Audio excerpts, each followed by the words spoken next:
غالباً میں نے بھی ٹارچ کا رخ اس کی جانب کر کے 2-3 مرتبہ اشارہ دیا تاکہ اسے پتہ چل جائے کہ میں بے خبری میں نہیں آ رہا۔ نیچے اترتے ہی 100 میٹر کے قریب ہموار سا میدان سا تھا جہاں بارودی سرنگ قطعے بچھا کر کانٹا دار تار سے اس کی حد بندی ظاہر کی گئی تھی۔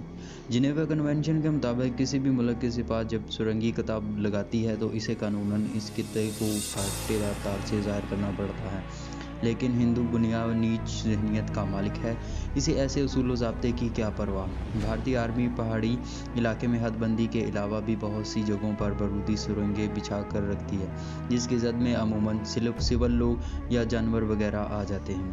وہ بارودی قطع عبور کرنے کے لیے مجھے چند 100 گز کا چکر کاٹنا پڑا۔ بارودی قطعے کی بائیں طرف کی حد بندی کے ساتھ قدری طور پر بڑے بڑے پتھر پڑے تھے کہ جہاں بارودی سرنگ لگانا ممکن ہی نہیں تھا۔ میں انہی پتھروں پر چل کر آگے بڑھتا گیا۔ بارودی قطعے کے سامنے گچھا دار تار جسے کنسٹرینٹا وائر کہتے ہیں لگی ہوئی تھی۔ اسمال پیک سے وائر کٹر نکال کر میں نے تار کو کاٹ کر راستہ بنایا اور آگے بڑھ گیا۔ ٹارچ بجھانے کی کوشش میں نے نہیں کی تھی۔ رنگ کنٹرول پر اس وقت 2 ٹارچوں کی روشنی نظر آ رہی تھی۔ یقیناً سنتری نے گارڈ کمانڈر کو بھی اطلاع کر دی تھی۔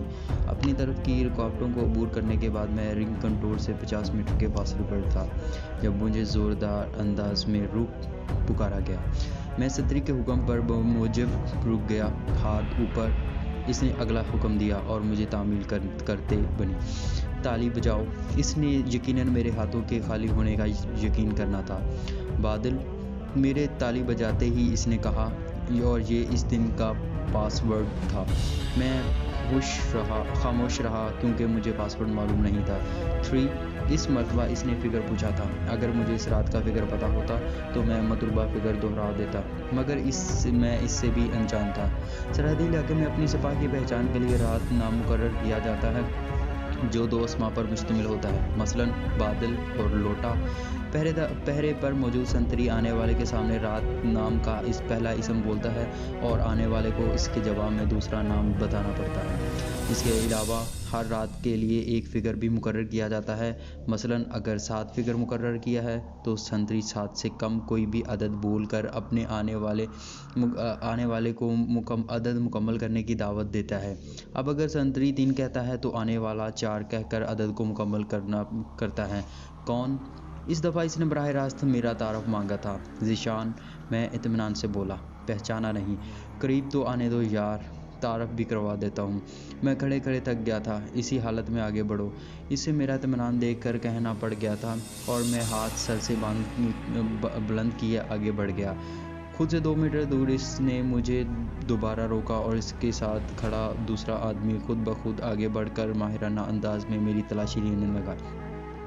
میرے کندھے پر لٹکی سنائپر رائفل اتار کر اس نے سائٹ پر رکھی۔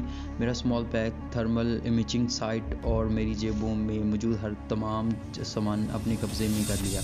ہاتھ نیچے کر سکتا ہوں؟ تلاشی لینے والے کے دور ہوتے ہی میں نے پوچھا۔ کر لو، مجھے نشانے پر رکھنے والا نرم لہجے میں بولا۔ شکریہ کہہ کر میں نے ہاتھ نیچے کر لیے۔ آؤ اندر بیٹھ کر بات کرتے ہیں۔ یہ الفاظ اس کے ہونٹوں پر تھے کہ لفٹ ترکیاں پوسٹ کی طرف سے ٹارچوں کی روشنی پھینکے جانے لگی۔